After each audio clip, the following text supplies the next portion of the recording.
Hi, welcome to The Moral Mind in Action. My name is John Pijanowski, and I'll be your professor for the course. This video cast is something I'll be doing every week just to give you an introduction of what's ahead and how to use some of the course resources that'll be available to you and to stimulate some of the conversations that we'll be having online. So today I just wanted to introduce you to the course and talk a little bit about how you'll be interfacing with the course website and what some of the basic requirements are for this course. One of the first things I want you to do is familiarize yourself with the course website. There you'll find a syllabus. You'll find a list of the course schedule with links to the readings and some of the videos and other multimedia we'll be using in class. You'll find some detailed description of how you'll be assessed in this class, and also some other materials that will be helpful resources for you as you're doing the reading or doing some of the assignments.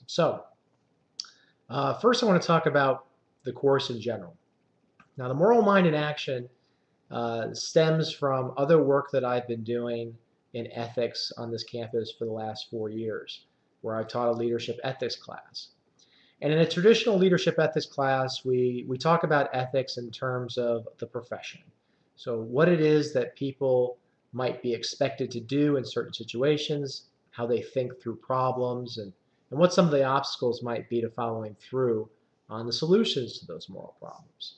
Now, the Moral Mind in Action takes this a step further and looks at the process behind how we come to our moral solutions, or sometimes how we fail to come to moral solutions.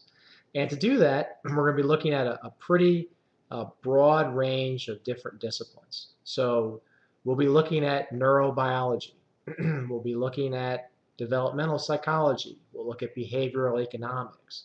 And we'll also bring in some of the philosophy of ethics, as well as experiences that you have in your own life and some scenarios that I'll be bringing from outside for us to consider. So because we're coming at this from so many disciplines, I understand that some of the readings will be right in your wheelhouse, depending on what your background is, or they may push you into places that you're not very familiar with. Now, that's okay. You don't have to have a background in neurobiology to be able to work your way through the neuroscience readings that I assign. There'll be some things there that aren't as familiar to you as might be in other readings. I encourage you to embrace that, to try to learn more about it. I've chosen readings that I think are very accessible, but I know that there's going to be some language in there that's going to be new to you. So when you see something you don't know, make a note of it, try to look it up on your own and to understand it better, and we'll take the most relevant and most important pieces of all of those readings and bring them to bear on the subject matter each week in our discussions. So to help just make sure that everybody is getting the readings, I do have weekly quizzes.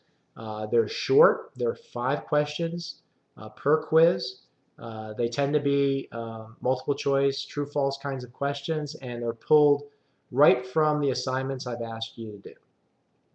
So when you're looking at the syllabus and you see that under week 2, I've listed what you're to read, and I list an article by Darsha Narvez on morality and neurobiology, for example.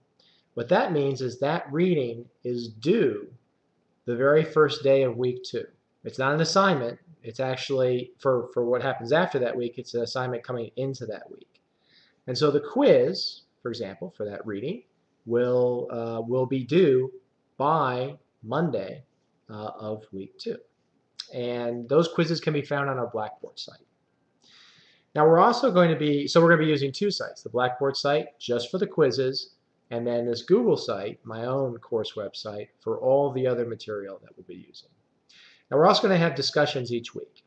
And I've provided some information about what those discussions look like and how they're graded. So I encourage you to take some time to read about those and have questions. Please share them with me. Now our discussions are very substantive. We're focusing on the depth of your understanding of the material, and I'm asking you to push each other, and I'll push you a little bit as well. And you'll see that when you see the grading rubric that I've put online, the kinds of content that we're looking for in discussion. And all that discussion is going to happen on a Google discussion board site. It's not going to happen on Blackboard. And so I have directions on the website for some things you have to do. You need to access the discussion board. You need to request permission to join, because the only people who will be allowed to join are people in this class. And then I've already got a discussion out for the first week, which is simply an introduction and talking through a moral dilemma that you've experienced in your own life. So those two pieces are really the bulk of the assignment. So each week we'll have discussions, and each week we'll have these quizzes. But we're also going to have a project that we'll talk a little bit more about later, but it'll be a culminating project that's due near the end of the term. So the course website itself, you'll notice that at the very front, in the middle of the course website, there's a course schedule where I list just today, this week, and the following week's activities. And I'll flip that over each week, so you can always be looking at what you're supposed to be doing now and what's ahead of you. And then just to the right of that, there'll be a video box where video blogs like this and others that I include will be there each week. And you'll find that there's a real pattern to the way I teach this course, so that the videos, the quizzes, the discussion, they all happen at the same time. That if something starts on a Monday morning, then every Monday morning you can expect each week that same thing to happen. So there's a rhythm that you can count on. And then if you've forgotten something that was in a video and you want to reflect on it, even though I turn those things over, I keep everything in an archive, and those archive links will be right below the video box. So what I hope you find is that this is a course that's taught with a lot of consistency. Things happen on a regular basis.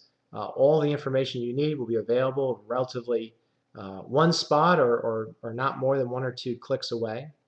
And I want to let you know that I'm available whenever you have questions. So if you want to email me a question, or if you want to post something on a discussion board, or if you're on campus and you just want to find me, I want you to encourage you to do that.